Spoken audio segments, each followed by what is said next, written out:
Hey, ich wieder. Heute nur was kurzes Kleines. Ich hab mir bei X-Bull, weil die hatten gerade Sale, Blinker Schutzgitter besorgt. Die waren da recht günstig, da konnte ich nicht nee sagen. Und die baue ich heute an.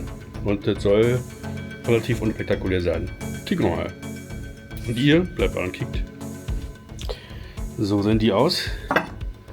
Ja, ziemlich robust. Fett Metall. Muss Alu sein, wahrscheinlich irgendwie schön pulverbeschichtet. Mega cool. Das hier ist für später, da kommt ist für die Leitbar vorne am Grill.